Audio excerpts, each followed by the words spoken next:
You are listening to the Wild Man Podcast.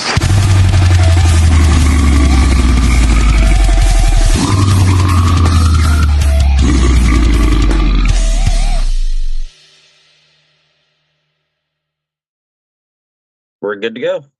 Boom. Jacob. All right. Hi, I'm Jacob from the Wild Man Podcast, and today my guest is, if you care to introduce yourself and say what you are in the band and what project you are part of. My name is Chris Basile from New York, Long Island. I'm in pyrexia. Appreciate you doing You this. don't know. No problem. Uh, so my first question for you is: I know you guys been around since 1991, correct? Yes. And what inspired you to start start a band like what started that drive to pursue music as a whole and like a dream and everything? I got to say, I always liked music, but back in the day, in the late 80s, all right, I met up with a person named Terrence Hobbs. And me and him clicked. You know, we had a lot of fun together. We wrote a lot of songs together. We started this band called Mortuary. Started playing some death metal out here, something no one else was ever doing. We were inspired by Destruction and by Creator, and before that by Iron Maiden and by Judas Priest and Sodom. And we started writing some death metal. And we had a beautiful drummer, but he couldn't play blast. He couldn't play blast. So me and Hobbs went on a mission. And we were trying to find somebody to play the music that we were writing. And Terrence wound up running into somebody called Michael Smith. All right. And he met this guy, Mike Smith, and he says to me, this guy, Mike Smith, can play anything we need. All right. Let's play this battle of the bands in his high school. 88, 89, I don't know what, one of those years. All right.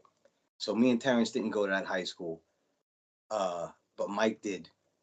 And we wanted to play the battle of the bands. So we literally went in under false names to get into the battle of the bands and met up with Mike Smith and started rehearsing some songs that we had written and played the battle of bands, and it was beautiful. All right. Great thing. Some of the earliest death metal ever to be written in New York, ever to be played, uh, was on that stage in a high school right around the corner from my house. So that was the start of my love for music and death metal. So again, you go into a time when it was high school, nobody drove. Uh, Mike Smith lived like almost 40 minutes away from where me and Terrence lived. So we did the battle of bands. We started jamming everything, but it was still far away, and we still needed another little piece of the puzzle that was missing. So you enter Doug Cerrito. Uh, Doug Cerrito comes along. Mike Smith says, "Listen, I went to high school with Doug. Doug's a great guy, great guitarist, great songwriter. Let's meet up. Let's do anything." Now I was playing guitar at the time, and Hobbs was playing guitar at the time. So that's three guitar players. You're going back in an era where there was no death metal musicians in the world. Forget about guitar, forget about bass, forget about drums. So just the fact that there was another human being playing death metal that was friends with Mike Smith. We went and met him at a party. Great person. I decided I'll play bass, and we formed the Strength of Mortuary, and we went on to write about 30 songs. And those songs are the original Human Waste, Effigy of Forgotten, Sermon of Mockery, Liturgy of Impurity. Those are the earliest days. It was written in the core of Mortuary. And the band disbanded for whatever reason. And again, nobody could play blast beats but Mike Smith at the time. So Suffocation went on and did some huge things. Pyrexia went on and did some things. And here we are today, 1,000 years later, still pursuing blast beats and breakneck breakdowns. Oh yeah. Definitely like you guys definitely like have a discography like back in the day, like no one was doing like death metal No, and or, like nobody was doing. You understand? This was before Suffocation, before Pyrexia. I'm telling you, 25, 30 songs. I'm blessed. I'm blessed. I still work with Doug Cerrito right now. We're working on a beautiful project that's going to come out that's going to rip faces apart. But we were writing this music again. I'm not kidding you. When we used to take breaks and go smoke weed and smoke whatever out on Mike Smith's porch.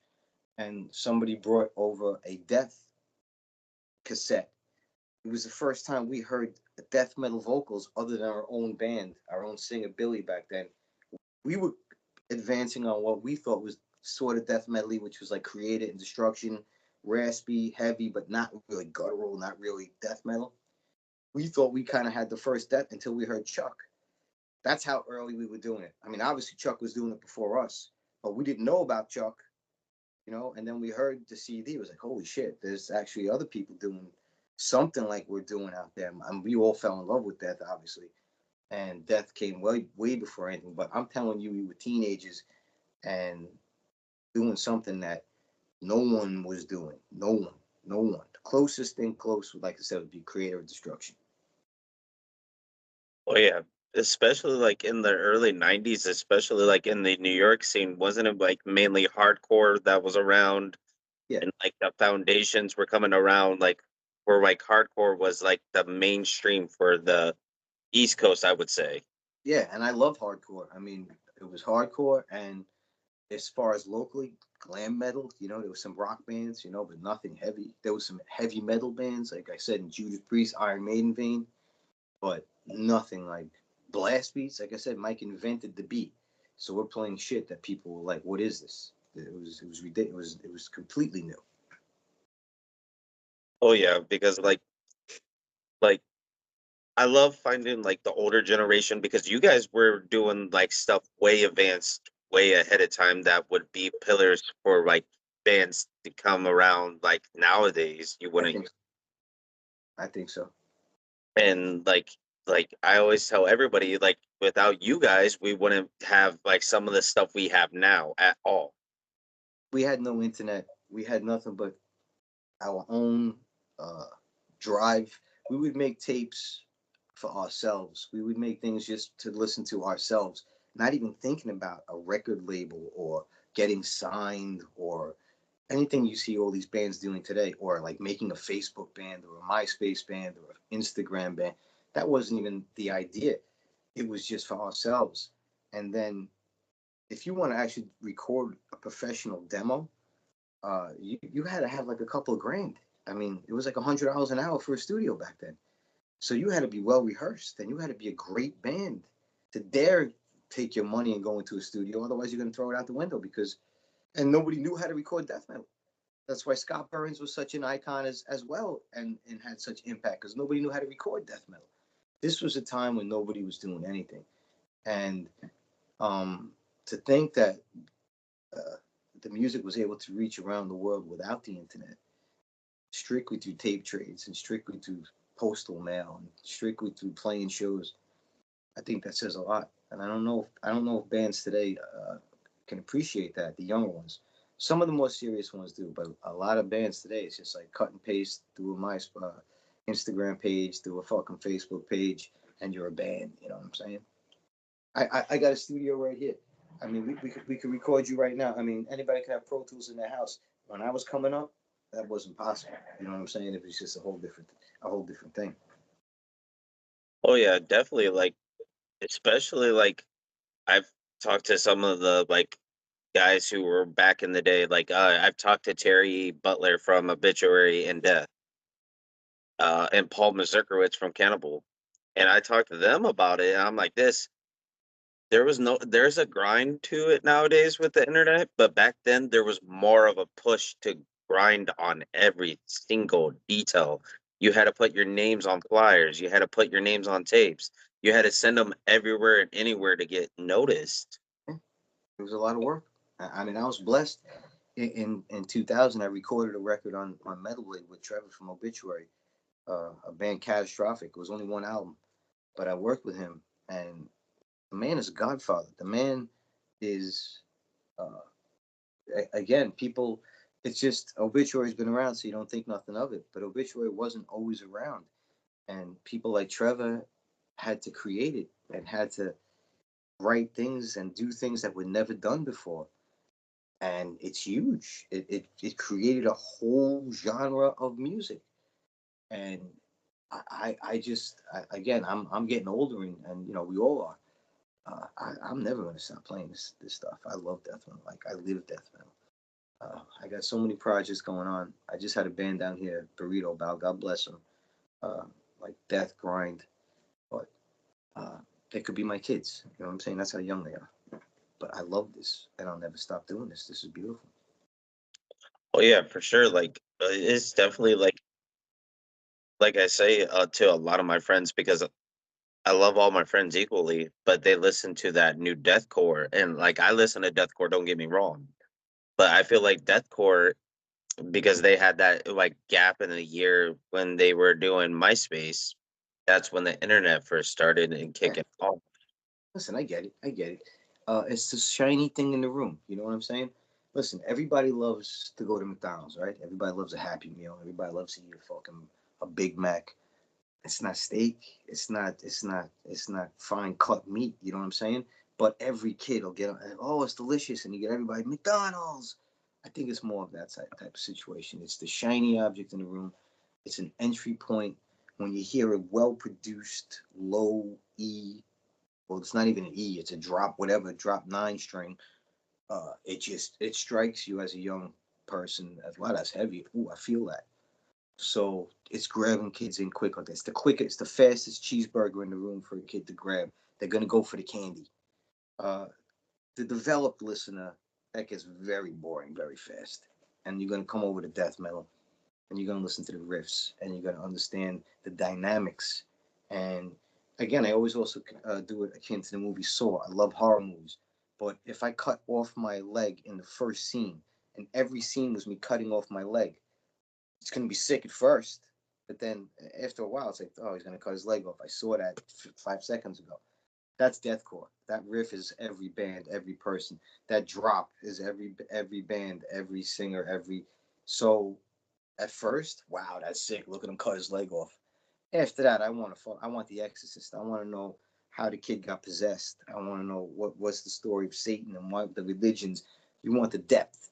So I get why people go for the deathcore, and I just would like to see it as an entrance. It's like the marijuana to the cocaine of death metal. Oh yeah, for sure. Like I tell a lot of people, without death metal, we wouldn't be where we are nowadays with deathcore, more slam, more like metalcore, more hardcore. Like we wouldn't have these elements without death metal. And like I think I've heard something from Jamie Josta from Hatebreed. He says he got bored of hardcore because everybody kept doing the same thing over and over again. And he said death metal takes you to a realm where you can use your imagination. Like when you hear it, you can like you said, cut someone's leg off. It's fresh, it's new, it's creative, and it needed to be because death without death metal, half these genres wouldn't be existing. No, and they're not gonna. I don't know how long they're gonna exist. I think it's gonna come back to. Listen, Led Zeppelin is still on the radio every day. Why? You tell me in fucking 50 years there could be another rock band. There's certain shit that you just can't redo. I mean, Pink Floyd's still on the radio every single fucking day. Every day. You will find them on a station somewhere. Um, Death metal's got layers. Death metal's got subgenres. Um, I think that's why even slam is going to run its course real quick. I think people getting a little tired of it. Uh, Slam is a part of a song. I don't. Again, I don't. What do you mean your whole song is? What is that? I don't know what that means. Do you write songs or are we listening to noises? Music is creative. If I do the same, if every band is doing the same 4 chord fucking box fucking thing, the same fucking drop, how is that interesting? How is that appealing to continue? My opinion. I get it for the young listener. I get the appeal for the young listener. But eventually, if you like metal and you enjoy heavy music, you're gonna want some riffs. You're gonna want some composition, and that's where I try to find my place. And even more so today in the production, which thank God things have come a long way. It took me a lot of years to be able to figure out how to produce a record, but now I've got the formula, so we continue. But again, the composition is where it's at for me, and the deathcore. I'm not saying I'm hearing the heaviness, I understand the catchiness, no hate on the popularity, but I think it's going to run its course. Oh yeah, most definitely. Like I definitely agree with you. Like deathcore is at its all-time high, but like everything with its high, it eventually dies. And death metal doesn't die. Death metal, it lives. It was born dead, so you can't kill it. It was never played for anybody. Now that people are listening, that's a beautiful thing. Um, but that's the thing. It's organic and it's pure. The way when it's done right.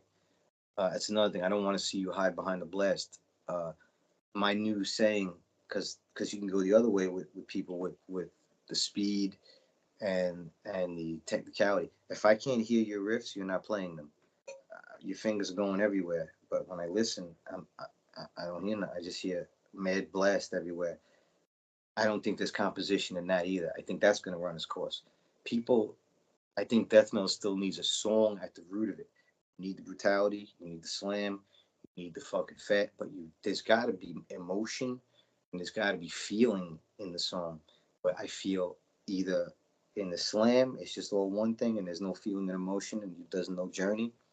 And with the hyper technical, hyper blast where I can't tell what the fuck's going on, there's no emotion and no, everybody's just in a race for the BPM. I don't enjoy that either. I find a balance. I want the high BPM, place it where it is. I like chili pepper. I don't want it on my fucking ice cream. I don't. Maybe I do, but I don't want it on my fucking. It's got to have its place where you put your spices and things. Where it's all hot sauce, all fucking this. Just who could be the hottest, the hottest, the hottest, and burning my mouth out. I don't even taste the fucking food anymore. I want to enjoy the meal. I want to enjoy the riffs. I want to enjoy the beats. Does it blend? Is it cohesive? That's why I see death metal and so many different things right now. It's in a weird place, but it's in a great place because there's so many things happening. Well, yeah, for sure. Like some of this new generation of death metal, like your Sansasuga Bog, I would say they're taking it to another level in a sense, if that makes sense to you. Another level of popularity, and they're doing. Yeah. I'm a huge fan, and I'll break something right now. We got something coming out this March, and I was lucky enough to get Devin to do some backing vocals on it. So there's gonna be a new Pyrexia track with Devin coming out this March. So everybody stay tuned. Oh yeah, like I've seen I call them the Bog Boys because not everybody can say their name. And like when I met them, they are the white general, like they're the happiest guys to do it. If you're not happy, you're doing it wrong. I think that's another thing that's kept us going for so long is we enjoy each other's company. We enjoy the company of the fans and the hospitality. And if you're not laughing and having fun the entire time, I don't know why you're doing it. I mean, that's the whole point. You're supposed to love this, and Bob definitely gets it, and they love it. I mean, that's how it should be. That's how we are. That's how it should be. Oh yeah, for sure, for sure.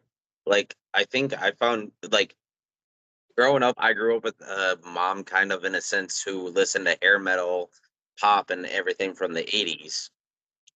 And like I didn't have internet. I didn't have any of the whole like when everybody comes up to me like, "Oh, I found this band on MySpace." I'm just like, I'm still finding bands to this day, and I'm just like, I didn't grow up with internet. I grew up with a single mom that was all like this. This is what you're getting.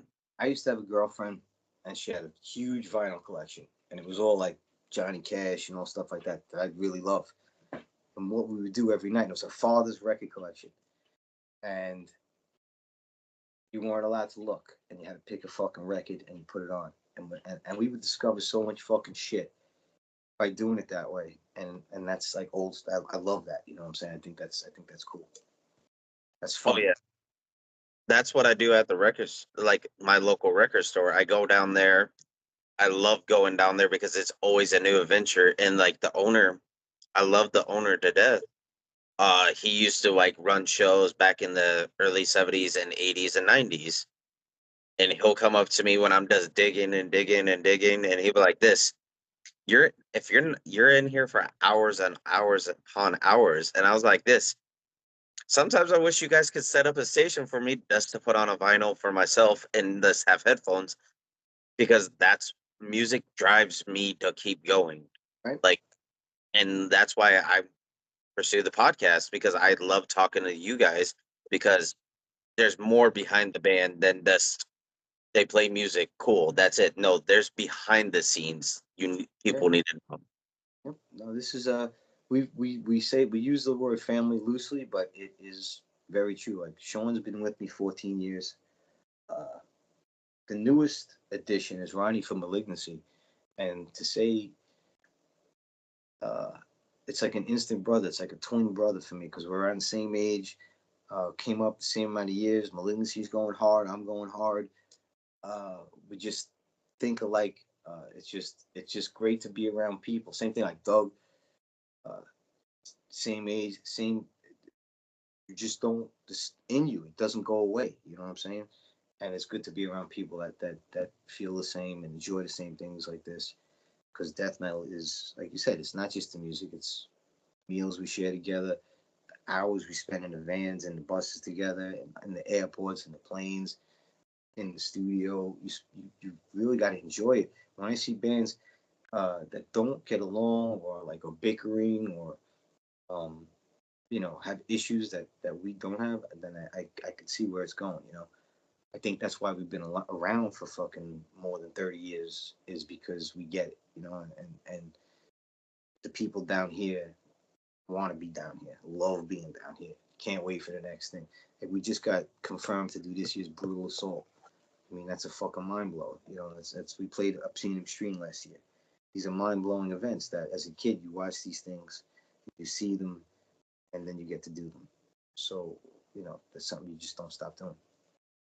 Oh yeah, like definitely. Like I went to the East Coast for the first time. I want to say maybe 2 years ago for the Metal Beer Fest, and I was like this. I was more afraid because I was like, I listen to deathcore, but I also listen to death metal. I did not, because all my friends go to deathcore shows and I go with them, and I'm just like this. I'm wearing a bunch of death metal stuff, and I'm like this. There is those like once in a while you'll bump into a fan like this. Oh, I love your shirt. But like when I went to the festival, it felt like a family. Like they get like everybody's like, man, where the fuck did you get that? And it's just like, oh, I got it from this, or I got it from there.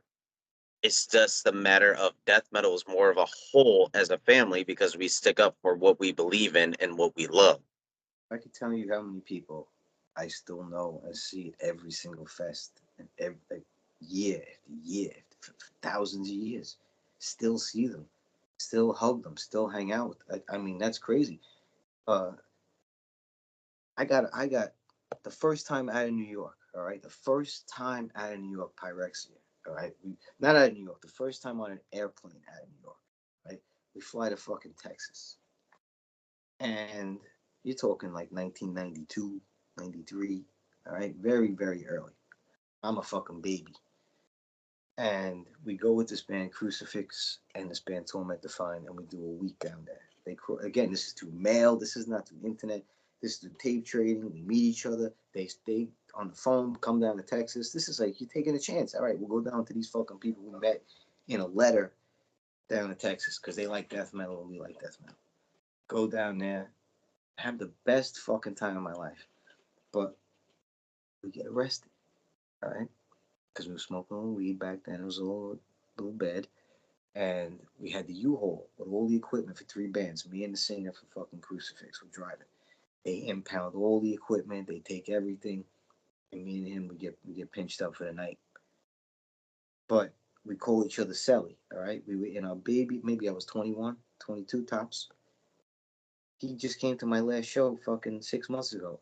I still see him. We still call each other Sally for fucking almost over 30 something years. We still talk to each other. He still comes to every show when we come to Texas. It's friends you never lose. You know what I'm saying? You meet these people. You meet people. You become like an extended family, like you said. More than, and this goes in every city. Every city, I can get arrested in every city. You got friends like that and stories like that in every fucking city. And you could put a price tag on it. It's nice to make money, but it's also nice to make friends. Oh yeah, for sure. So I know you guys released a good chunk of albums over the years, and like I know we touched base on it, but like, how did it like evolve over the years for you guys recording wise? Well, let me explain something here. Again, now, maybe one day this will all come out, but like I told you, I used to jam with Hobbs and Cerrito, right? And I'm in a project with Cerrito right now, constantly working with these guys. When I first come out in Pyrexia, all I'm reading in every fucking magazine and every fucking article is that I'm copying Suffocation. All right. So that I take that very personally because I'm a purist and I'm not going to copy anybody. And although I know in my soul that I wrote 30 songs with these guys, there's no internet, and I'm not going to go yap yap yap about it. So I say to myself, all right, I see the ground, and I say everybody thinks I'm copying this, so I got to do something different. And that was always the goal. See, a lot of people don't have a problem taking one riff from a Suffocation song and making their whole band about that. Me, coming from New York and working with those guys, I'm not gonna be. I can't. That's Suffocation. That's their chocolate cake. I'm not gonna try to make another chocolate cake and say, look at my chocolate cake. No, they're making. There's a chocolate cake guy right up the block making chocolate cake. I'm gonna make a rainbow Italian cookie. You know, I'm gonna make maybe some pinole cookies or cannolis or something like that. I'm gonna make something different, just as delicious, just as appealing, but not the same chocolate cake that guy's selling right the fuck 5 feet away from me. So that was always in my mind for every album that I wrote is originality, groundbreaking, something that no one else is doing, yet catchy and heavy as fuck. So that even came to the point where we had the low vocals with Daryl. Once people were saying we were sounding like Suffolk, boom. All right, let me try something with a high vocalist. This is my thinking back then. I'm back to the gutturals because I don't give a fuck no more. Because like I said, people will take a Suffolk riff and make their whole fucking life about it. Meanwhile, I won't even get into it. So that's why we went with a high vocalist with Keith, and we did a lot of hardcore influence because I do love hardcore. And we just did a lot of experimenting because first of all, songwriting to me is fun. So writing an album to me is fun. I like writing different shit. And every album absolutely has to be 1,000 times different. I mean, I bring up Pink Floyd and Zeppelin and bands like that. Their albums don't even sound close. You would think they were different bands. And I always try to do that with Pyrexia too. Not like do completely radically different, but like it shouldn't sound close to the last album. You know what I mean? It shouldn't sound like it sounds exact. No, it's got to be fresh. And I'd rather miss, and I've missed on many of my albums. I've missed on many of my songs. I'd rather miss and find a fucking another fresh sick like I think I did with Gravitas and these two albums I'm releasing now. I redid System of the Animal and now Unholy Requiem redo. I think it's gonna melt faces. I got Doug Cerrito doing a lead on it. I got Devins from the Bog doing some backup vocals on it. Got a lot of heavy hitters on this record. Uh, so I just think that that's just the evolution. Being fresh, being different, not being like every other band that in New York, not taking that one Suffolk riff and making your whole life about that, not being boxed into slam because that's not my game either. I love slams. There will always be slams in Pyrexia. I don't want to be slam. I want to be open to like I could put an acoustic in the beginning of the song, and if you like it, you like it. I mean, we put a Mob Deep sample in our last record. I mean, that, I want to be able to do anything. So I tried to keep Pyrexia where I could do anything I want, and it's still enjoyable to listen to in the death metal years. Oh yeah, for sure. Like everything you guys released, I listened like before every interview. I listen to everything from your guys' discography because it's always a goal, Appreciate and that. I work a 9 to 5 regular job. That's what like I told you earlier, Right. and like my boss, he's almost in his 60s, and like he listens to the stuff I listen to, which is a surprise because like when you see him, you're like I came in the room and I was all like this, and I'll wear some death metal shirt, and he'll be like this, and like I wore my death hoodie today, and he was all like this. Back in the day, I had that same hoodie, and I'm like this. I don't think we had the same hoodie because back in the day, yeah, I was like, I don't think there was some merch prints that you didn't have. All right, all right. He knew the band. Now you're saying he was Yeah, down. he's all like this. He grabbed my phone out of my hand because I was on Spotify just looking at stuff, and he was typing stuff in, and he made a playlist called "Boss's Tops Hits," and he's all, we're gonna jam this out because I work at Walmart, so like I take the online orders out, and he's like this. We'll get an amp and plug it in and make everybody fucking understand this metal. I was like this. Oh, okay. Yeah, he's like, did you smoke a little too much on your break or something? That's And great. I don't smoke weed at all. He's Well, all like, as the generations go on, all right, that's the thing. See, when we were coming up, it was almost like when the Beatles came out, people's parents were like, "That's the devil's music." You know what I'm saying?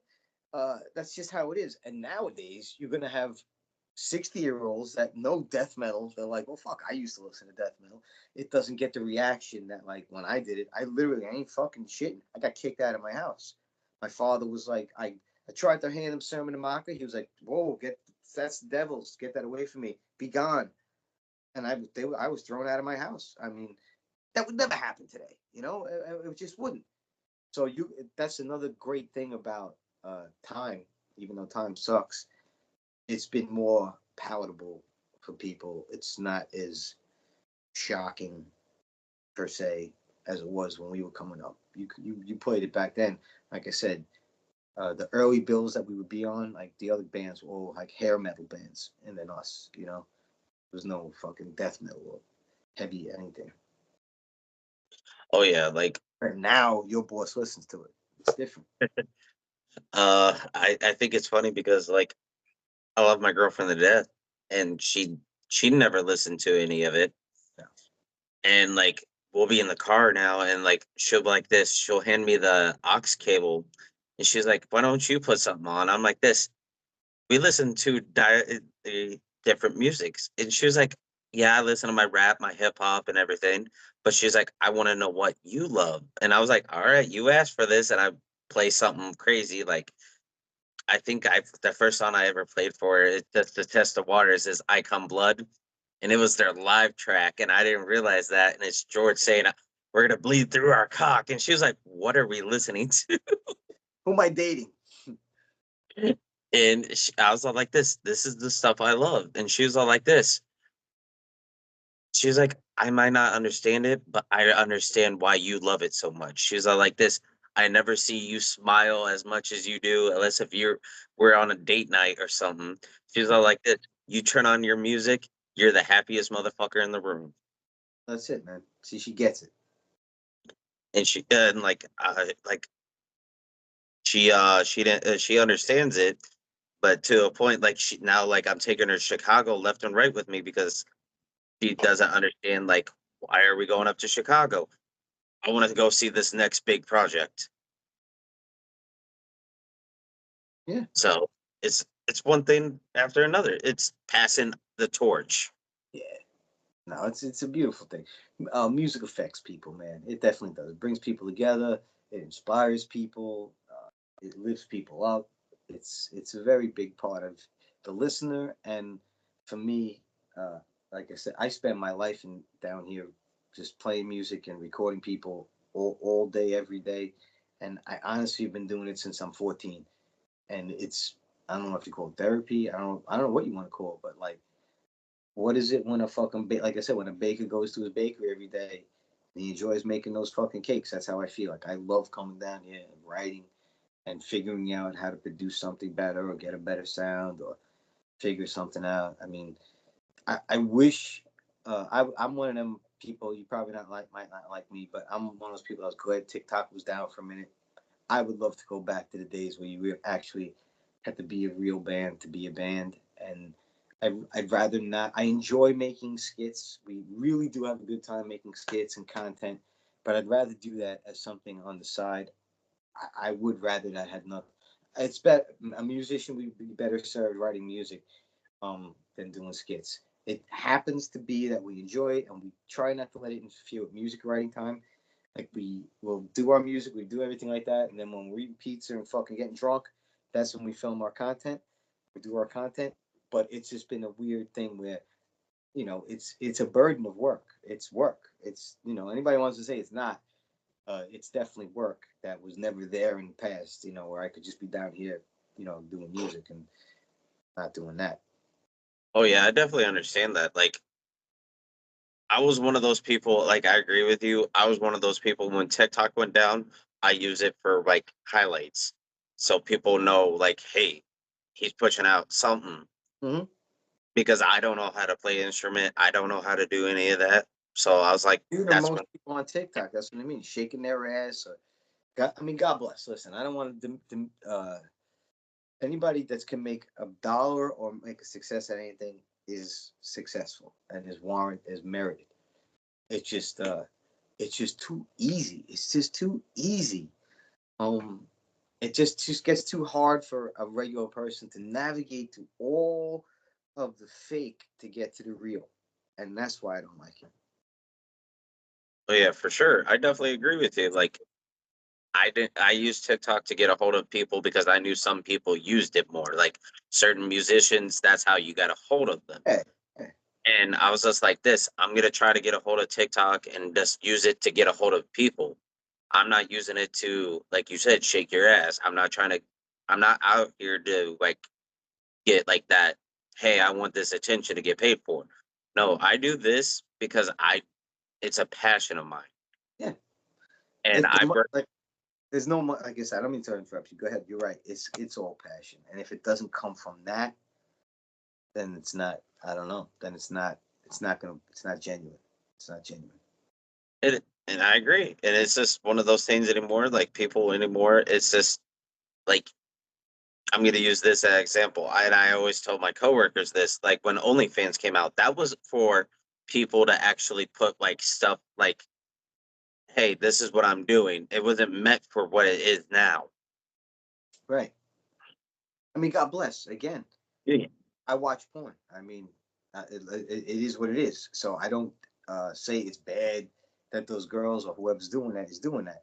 But it is what it is. Yeah. Like my boss asked me, like, I have another female boss. She supports everything I do. She doesn't. She cracks up at my jokes sometimes, and I'll come in wearing a dying fetus hoodie, and she'll be like this. Oh, typical Jacob, and wearing a dying fetus hoodie. And she understands like I don't even get paid for my podcast. I even told her that. I was like, I don't do this for the money. Well, listen, you heard the Saturday Night Live reveal the other day where the first tier actors that go on Saturday Night Live get like $1,500 an episode. That's nothing. You think you're on Saturday Night Live, you're getting fucking big money. $1,500. Another unknown thing is, I mean, it's worth its money in gold, but nobody gets paid to do the halftime show at the Super Bowl. Britney Spears, Jay-Z, they do it for free because of the promotion and what it does for them. Um, that's just how it goes. But they getting paid in other aspects. So I guess that's not a good analogy. It's not a good analogy. But yeah, you gotta do it for no money. Absolutely. No. If you're doing it for money, you're doing it wrong. If money comes, everybody loves money. But if you're doing it for money, you're doing it wrong. Oh yeah, for sure. It's just I I did this out of a whim, and I didn't know where 2 years were gonna lead me, and it led me to success. And like I've met you probably heard of Garza podcast with Suicide Silence. The guitarist Garza has his podcast. And like I've met him and we've talked about it, and I'm just like, it's absolutely insane to meet you because I look up to your podcast. I said, my goal is to be successful in different aspects. I was like, you have your band to go on. Me, I'm just a boy from Iowa that didn't do shit for anybody. And I never like when my dad, God rest his soul, when I met my dad, and I graduated high school, he was like, "What do you want to do with your life?" Because that's the typical father. What do you want to do? And I said something in music, and he's like, "Whatever you do, I support it." Then, like a year later, that's why I say, "God rest your soul." My father passed away on me, I'm sorry. and I'm like, that's where the Wild Man podcast came in. and I was like, my dad's nickname was Wild Man. He went to he was a big metalhead back in the day. My dad was like, I'll listen to anything you throw at me. Go for it. He's like, I was partying with Metallica before you were even born. And like I have pictures, I don't know where they are, but I have pictures of with him and Metallica and a bunch of strippers. Get out of here. That's Like bad. early Metallica. And he's all like this. Like my dad, like I remember one of the stories he told me, he's all like this. You know you made it big when you're doing coke with Metallica at a strip club. Oh shit. Your dad was real. And I was all like this. And when I told him I want to do something with music, he's like, why don't you do something with lights? Do something with sound. I was all like this. That's not my thing. But I was like this. When I turned 19, I remember going up to Iowa City, which is 45 minutes away from me. And I met this local band. I was all like this. Do you guys need a merch guy? And they're like, yeah, we can't pay you. I was like, I don't want to get paid. I want the experience. I want the passion. I want to feel like alive. I was like, I don't want the drugs though, because if y'all doing No, that, it's not my cup of tea. I'll smoke weed. That's about it. Same. I got. I'm not gonna even lie. I got hooked on coke for a little bit because I thought I was gonna be a cocky little fucker. Right? But like, I learned my lesson the hard way because of my old roommate was all like this. You are fucking too fucked up right now. I gotta go take a piss, bro. Show you my shit, but no, I hear you, man. You gotta do your thing. It's all about passion. But yeah. Don't feel But yeah, uncomfortable. I'm just pissing. It's all right. like, So yeah. So the drink it's beer. like when I found you guys, like I think like I definitely knew there was something special for you guys. Like you guys had that passion. Like I felt like something like was moving in that realm. And don't stop. I mean, don't stop. I mean, it's what we do. Just have burrito bar down here. Some recording. Every night down here, it's death metal. Every single night. Working And on the like tour right now, though. We're definitely playing Brutal Assault. That's coming up. We're trying to get on Death Feast. That's probably going to be happening. So we're going to be in Europe in August. In March, this is something we're going to do that's different than anybody else. I don't know anybody that's done this. All right. So I was lucky enough to get all the rights back to all my old albums from Unique Limited. All right. Through contract issues. I got the rights back to everything. So that's why I re-released recently. Age of the Wicked is on Spotify for the first time. They never put it on Spotify for some reason. So Age of the Wicked is on Spotify. We put that out in 2007. Now, I released, God rest his soul, Eric. He passed away. The owner, Eric Lamar, the owner of Unique Leader. When he was still alive, we released like almost like a demo. It was really a demo version of Unholy Requiem, and it really was not produced well at all. Sounded terrible. And when I got the rights back to that, I took it down completely, and we just completely re-recorded it. And like I said, I got Doug Cerrito to do some leads on it, and I got Devin to do backup vocals, and I got Ronnie to do some leads on it for Malignancy. A lot of heavy hitters doing some guest appearances. But what I'm gonna do is, starting in March, we're gonna release one single a month, leading up to a new album. So we have a new album at the end of the year, but starting in March, there's going to be a new single every month from the Unholy Requiem redo.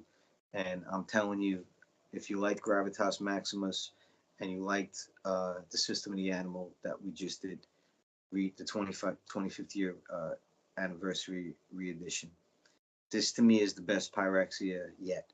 So I'm very excited to do that. And I think that the one single a month is going to keep the interest going because in the era of today, when you you release an album. I mean, people they'll listen to it for a minute and then it's gone. It's gone. I spent fucking a whole year down here crafting this album, and I give it to you, and now in 20 minutes, oh, it was great. Yeah, yeah, yeah. Oh, now it's over.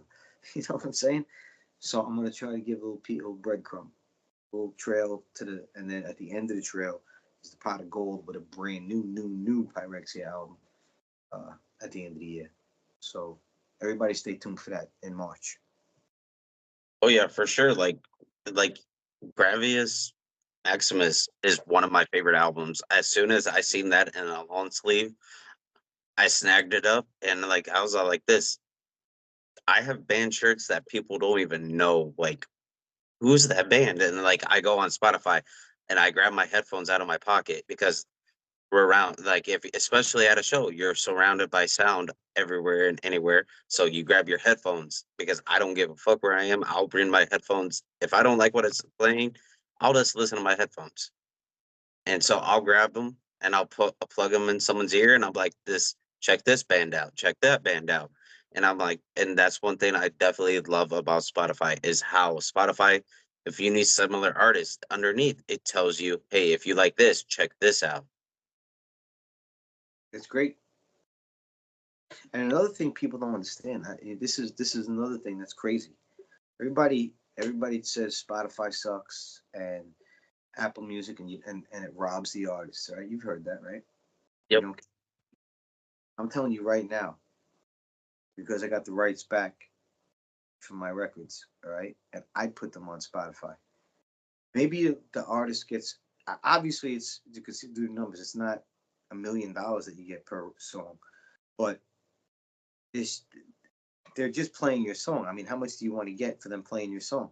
I'm telling you, I make decent money from the TuneCore, all right? Or you could do DistroKid. If you're releasing your own music and you're putting it on Spotify, you're making decent money. If you're going through a label, the label's making the money. So you probably ain't making shit. But I'm telling you right now, if I was Cannibal Corpse, I know what I make is Pyrexia. I was Cannibal Corpse and I'm putting my own music on Spotify, I'm fucking rich because I see the monthly amounts that I'm getting from Pyrexia. So I don't know what people are talking about Spotify and this and that. I'm being straight up honest. The numbers I'm getting from Pyrexia, which is low grade compared to, like I said, Cannibals or Suffo or somebody big, are decent numbers, man. I mean, it's decent. You know what I'm saying? I'm being legit. So labels are, labels are cool if you need them. But I'm being honest. I'll have the conversation, discussion with anybody, and show you my Spotify, my TuneCore money. It's more than I ever got from a record label. So it's crazy, man. Like straight up, like it's just insane to think like I remember being 19 and I'm turning 30 on Wednesday, mind you. Hmm. And like I remember listening and Birthday. like thank you. I appreciate that, brother. It's like I remember like being a kid and like I was always intrigued on like learning everything in the music industry from working with a band to doing like doing a sound. Like I learned how to do sound in a church. Did I want to do it? No, but that's one step you have to take sometimes. You have to get what's given to you. Yeah, use what's in front of you. But that's 100% now. We produce everything down here. And I mean, I'm not saying I would never go on a record label because maybe they could get me on tours. That would be the main reason I would do it. But I don't need money from them because it doesn't. Again, we could produce everything down here, so we can produce the product. Now, what are we talking about? Now, I'd rather put it on Spotify myself. I get, I licensed Sermon of Mockery to Central Media, all right, and that's distributed through Sony. And I got the physical copy back as far as my license, but I get the digital license back April of this year. I can't wait. I can't fucking wait because I know now I can put that on distro on TuneCore. I use TuneCore, and I can't wait to see what kind of money comes in because that's something that they were getting the money from, and I gave them a 10-year license, and I think I did it for like $4,000 or $5,000, They got it for 10 years, and now that I see the the money from TuneCore, the streams are better than people say they are. Or they understand. Maybe they don't understand because they're thinking they're getting what's left after the label takes their cut. You know what I'm saying? Then there's nothing left. But if you're the person putting it on Spotify and you have a decent amount, 10 to 50,000 streams, which is small, Sugar Bob gets like 500,000 to 600,000 streams a month. You know what I'm saying? I'm getting like 50,000 on a good month, and I know what I'm making. They got to make them fucking money. You know what I'm saying? Well, Yeah. somebody made money. I don't know who was somebody. Because man, those guys, like I said, I respect the fuck out of the Bog Boys. Like they are proof of like they do Sans Suzuka Bog. Then 1 second, like you'll go on to like I'm on like a Metal Archives, the Metal Archives website. You go look up Devin's name. Devin is in several different Yo, bands. you know what Devin also just did? And I feel thank you, Devin. He just named the band Bludgeoned by Deformity. That's a Pyrexia song. So he reached out to me, and thank you, my brother. He's like, yo, do you mind if we call the band Bludgeoned by Deformity? Pyrexia. I was like, fuck yeah. One condition. I get to do a lead on one of the songs. So I just did a lead for one of the tracks on his new project, Bludgeoned by Deformity, which is sick as fuck. I think the dude from Misery Index is playing drums on it. I mean, it's stupid. You know, it's like he's the hardest working man in death metal. Oh yeah, like I've met Devin a couple times, and like I've been trying to get him on the podcast. I'm giving him shit now. So if he ever listens to this, I'm giving him shit. And He's a because busy man. He's very busy. oh yeah, like straight up, like it's just one of those things. Like when I'm like I remember the first time I ever messaged Sans Suzuka Bug on their Instagram because that's how like I do get a hold of bands because some bands jerk you around. They're like, oh, get a hold of me through Facebook, and it's just like this. How do I know that's gonna go through? Because you got 50 million fans in your inbox saying, "Oh my god, I love your band," and I'm not gonna be like, and like I've talked to, and then they responded. I don't know who did, but Drew from Sans Suzuka Bug was all like this. I'll be on your podcast, and like every time I see Drew now, like especially if it's a small show, like small venue show, everything they've done turns into gold. Oh yeah, absolutely. No, Midas touch now, bro. I love it. Like I love every merch they release. Like the thing I love the Got it. most. They got it. They got it. They got a lock on it. They know what they're doing. It's beautiful. Oh yeah. So straight up, like, and that's why, like, when me and you were talking over Instagram, and I was telling like one of my buddies who listens to death metal, I was like this. Wait until you see who I confirm on the podcast next. He's like, come on, give me a hint, give me a hint. I was all like this. I ain't gonna tell you nothing. Get ready for the biggest interview I've ever done for it. Like I was like this.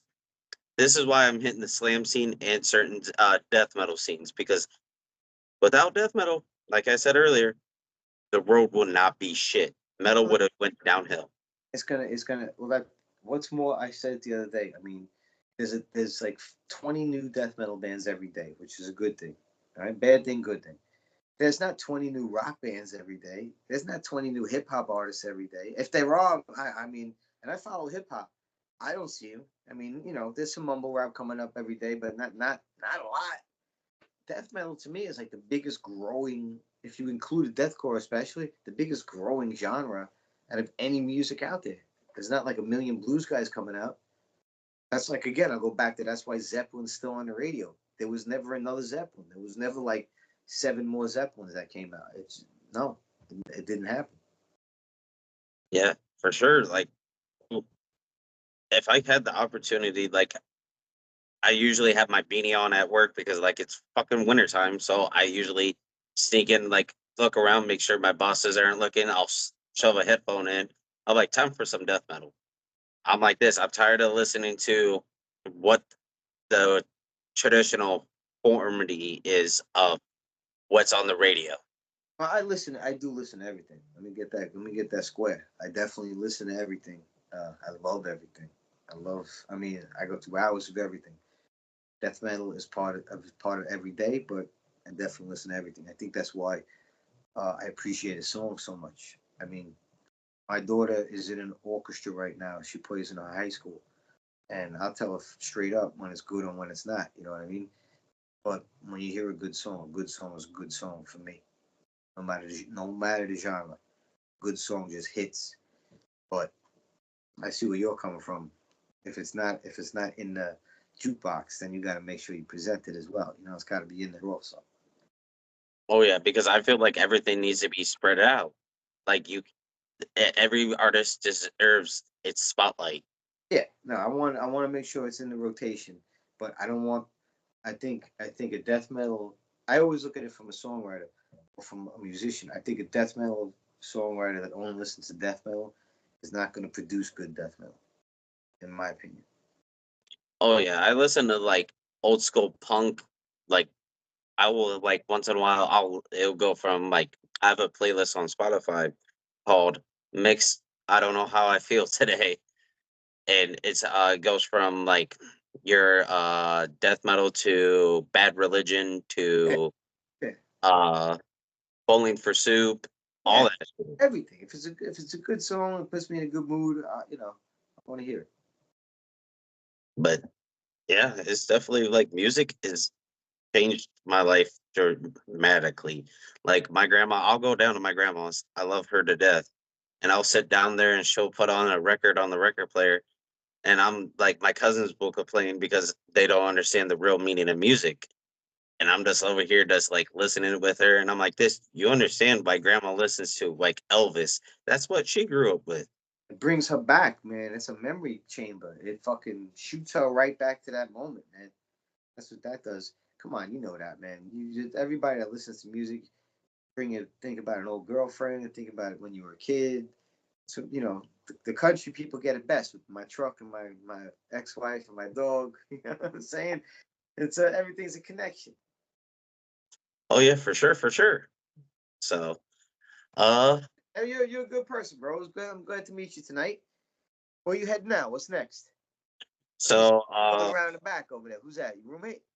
yeah, my roommate just got out of his room and he just went back in his room like a caveman. Nice. Oh yeah, he just stays in there. Actually, so like where I'm sitting, this is like our living room slash. So like we used to, he is in a band with my truck buddy, All right, truck buddy. and like Okay. we have like a whole studio like right by my off, like I call it my office. I have an amp right by me, and I have one, two, three, four, five, six, seven guitars slash basses, Nice. and like our whole living room's decorated and band stuff. Like if you came in the living room, you'd be like this. Wow. Like I take show like when I go to shows, I try to find that poster. I'm that kid who looks around, rips it off the wall, shoves it in my pocket. I'm like, this is a good day. When we're done with this, you send me your address. I'll send you a flag Oh shit. Fuck yeah. I appreciate it. Like over your bed though. like it's like so like we're moving out like me and my girlfriend are like moving on to our next stage in our relationship. I'm not moving in with her because believe it or not, my girlfriend now is my ex fiance. Oh, But like during COVID, that shit all fucked up. But like she's the love of my life and I'm getting my own apartment. She just got her own apartment and like we'll spend time together and she's all like this. We're not gonna rush things like last time. take it slow. And so like we're just me and him are like it's time for our like new adventures. I was gonna move up to Chicago, but that place is a fucking expensive hellhole. Mm. Where you living? I live in Davenport, Iowa. Iowa. All right. Slipknot. Oh yeah, like everybody gives me shit because like they're like this. Oh, you should get Slipknot on the podcast. I'm like, that's a little harder to say to do, Yeah, that ain't easy. It's easy to get me. You ain't getting them. and they're like, what do you mean? They should do your podcast. You're a hometown boy. I'm like this. I might be from their home state, but Slipknot is one of those bands you have to go through PR, then you have to go through tour manager, then you have to go through A, B, C, D. Then when you get that finally okay, you're gonna be like this. Oh shit! I just got the okay, so I'm gonna have to either fly out or because they don't play Iowa as much anymore. Yeah. Yeah. And it sucks because like it's their home, but I think 3 of them still live in Iowa, and that's about it. So So what's up tonight? You gonna that this is it? We're gonna shut it uh, down. Girlfriend there, or what's going on? so I'm gonna mix and master our interview because I know how to do that now. Okay. And then after that, I'm probably gonna get some food in me, take a quick shower, and hit the sack because I gotta be back at work at 11 in the morning. Oh Jesus. Well, dude, Yeah. this was fun, man. I definitely appreciate meeting you, and this is a good time. Oh yeah, like I'll have a reel up probably by the end of tonight. So I'll make sure to invite you guys as a collab again so everybody gets a little teaser for Yeah, everything. definitely do it. Put some music in there. Do something sexy. Oh yeah, for sure, for sure. All right, So cool, man. Send me a dress. I'll send you a flag, fuck yeah. and Appreciate you. put me on any kind of collab or whatever, and we'll try to make this thing go around. Oh yeah, like my goal next year is to come well this year, hopefully I've been talking to the girlfriend, is to fly out to New York and see what the true meaning of death metal and the hardcore scene is. I've heard stories. It's time for me to live that dream. This is ground zero right here. That's all I got to tell you. So if I come out, I'll let you know when I'm out and we'll stay in contact. All right, my brother, Jacob. Great meeting you. You as well, brother. All right, good luck with the podcast, and hook me up with the collaboration. Will do. All right, bro. Have a good night. You as well. Thank you, sir.